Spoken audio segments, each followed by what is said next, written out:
Shalom, selamat pagi.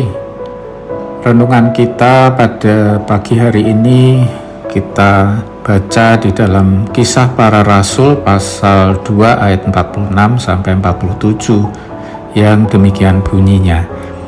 Dengan bertekun dan dengan sehati mereka berkumpul tiap-tiap hari dalam bait Allah. Mereka memecahkan roti di rumah masing-masing secara bergilir dan makan bersama-sama dengan gembira dan dengan tulus hati sambil memuji Allah. Dan mereka disenangi semua orang, dan tiap-tiap hari Tuhan menambah jumlah mereka dengan orang yang diselamatkan. Mari kita membayangkan ada sebuah tungku api dengan sejumlah arang yang membara di dalamnya. Setiap kepingan arang saling menopang dan memperkuat nyala api mereka. Tetapi ketika satu keping arang dikeluarkan dan dibiarkan sendirian, perlahan-lahan ia akan menjadi padam. Begitulah gambaran kehidupan iman tanpa persekutuan. Kita diciptakan untuk hidup bersama, bukan sendirian. Kekristenan adalah iman yang dijalani dalam komunitas, dalam kasih, dalam kebersamaan, dalam keterbukaan satu sama lain. Ayat 46a mengatakan, dengan bertekun dan dengan sehati mereka berkumpul tiap-tiap hari dalam bait Allah. Perhatikan dua kata penting di sini, bertekun dan sehati. Ini menunjukkan bahwa jemaat mula-mula tidak hanya rajin berkumpul, tetapi juga melakukannya dengan kesatuan hati, bukan karena rutinitas, bukan karena program, tetapi karena kerinduan bersama akan Tuhan dan kasih terhadap sesama. Ketika kita berada di dalam gereja atau di komunitas kita, apakah semangat seperti ini masih hidup di hati kita? Atau apakah persekutuan hanya sekedar menjadi rutinitas? Tuhan menginginkan persekutuan yang hidup, bukan hanya hidup dalam persekutuan. Ayat 46b mengatakan, mereka memecahkan roti di rumah masing-masing secara bergilir dan makan bersama-sama dengan gembira dan dengan tulus hati. Persekutuan mereka bukan hanya di gedung gereja, tetapi sampai ke rumah-rumah pribadi. Mereka berbagi makanan, dan lebih dari itu mereka berbagi hidup, dan mereka melakukannya dengan gembira dan tulus hati.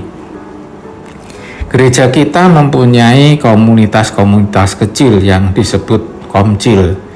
Di dalam komcil, gaya hidup seperti yang dilakukan jemaat mula-mula itu dipraktekkan. Di dalam komcil, jemaat saling berbagi, baik berbagi pengalaman hidup sampai berbagi makanan, tertawa bersama bahkan menangis bersama ketika salah seorang menderita, yang lainnya ikut merasakan penderitaan temannya dan saling mendoakan. Apakah rumah dan hidup kita terbuka bagi sesama? Persekutuan yang sejati dimulai dari kerelaan membuka diri, bukan soal sempurna tapi soal ketulusan dan kerelaan berbagi. Dan di ayat 47 dikatakan, sambil memuji Allah, dan mereka disenangi semua orang, dan tiap-tiap hari Tuhan menambah jumlah mereka dengan orang yang diselamatkan. Ketika persekutuan orang percaya hidup dalam kasih, sukacita, dan pujian kepada Allah, dunia memperhatikan. Jemaat mula-mula disenangi semua orang, bukan karena mereka berkompromi dengan dunia, tetapi karena kasih dan ketulusan mereka sungguh nyata. Dan hasilnya, tiap-tiap hari Tuhan menambah jumlah mereka. Kehidupan kita dilihat dan diperhatikan oleh orang-orang di sekitar kita. Mereka tidak tahu soal Alkitab atau ajaran Kristen, tetapi mereka melihat gaya hidup kita. Apakah kita ramah, peduli, dan saling membantu sebagai sesama orang percaya, ataukah kita tidak peduli satu sama lain? Persekutuan yang sehat menjadi kesaksian tanpa kata, karena kasih tidak bisa disembunyikan. Apakah persekutuan kita telah menjadi magnet kasih Kristus yang menarik orang untuk mengenalnya? Dunia lapar bukan hanya akan pengajaran, tetapi juga akan komunitas yang nyata mencerminkan Kristus. Persekutuan bukanlah pilihan tambahan dalam kehidupan orang percaya. Itu adalah esensi dari gereja. Jemaat mula-mula menghidupi kekristenan dalam komunitas, dan dari situlah kuasa Allah bekerja.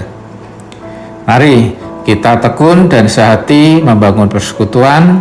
Dengan tulus dan gembira kita berbagi hidup dan menjadi kesaksian bagi dunia di sekitar kita. Karena saat bara-bara iman kita saling mendekat, maka api kasih Tuhan akan menyala lebih terang. Mari kita berdoa.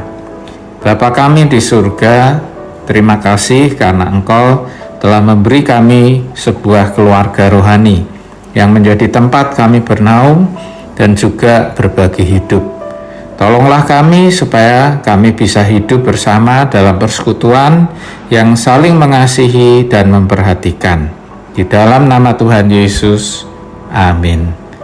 Selamat pagi, Tuhan Yesus memberkati.